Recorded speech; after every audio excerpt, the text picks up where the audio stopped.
Bonjour et bienvenue à tous dans cette nouvelle vidéo. Aujourd'hui, je vais te parler de mon pied d'atelier que je me suis fabriqué.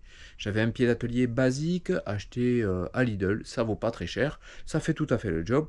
Mais quand on a un vélo encore de route, ça va à peu près. Dès que tu as besoin de soulever un VAE, tu te casses le dos. Et oui, parce que c'est lourd, ça fait 20 kg.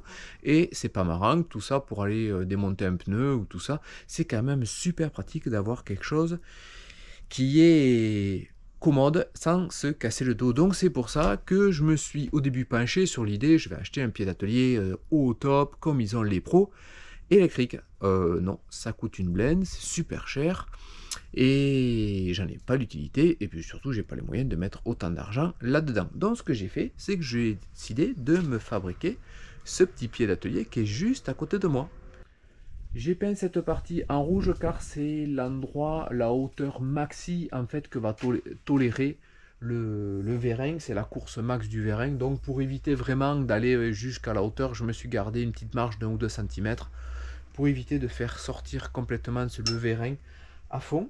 Et sinon ça fonctionne super bien. Pour redescendre, il suffit d'ouvrir en gros la purge et rien qu'en appuyant tout simplement un petit peu sur le bras ou rien que des fois avec le poids du vélo, ça redescend tout seul.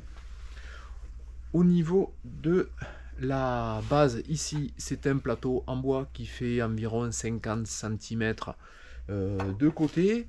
Ça aurait peut-être été un peu plus idéal d'avoir un plateau plus grand, mais c'est de la récup, donc j'ai fait avec ce que j'avais. Sur l'arrière, ici, on peut venir mettre un poids, par exemple un bidon d'eau ou autre, quelque chose, ou un pack de lait ou un pack d'eau, ce que vous voulez.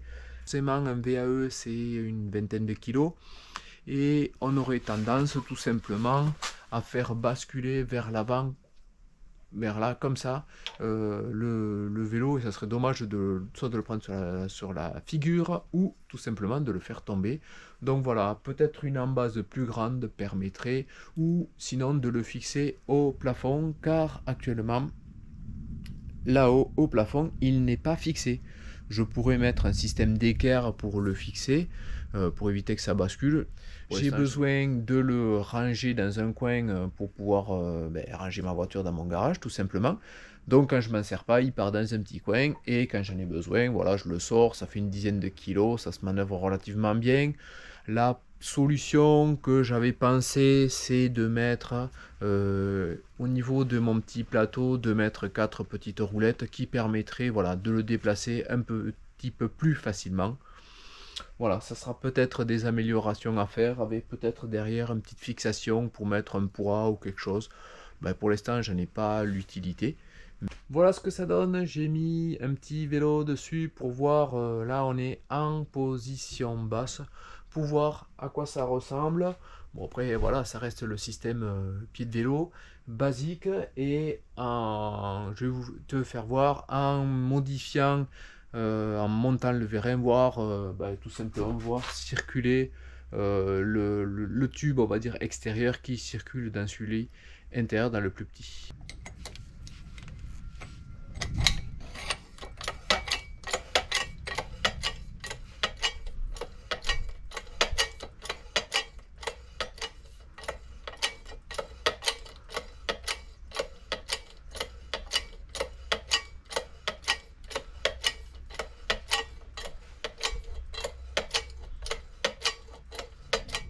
J'espère que tu as aimé cette petite vidéo sur la présentation de mon pied d'atelier. Surtout, n'hésite pas à mettre un pouce, à partager, et n'hésite pas à t'abonner si ce n'est pas déjà fait. Et je te dis à bientôt pour une nouvelle vidéo. Bye bye!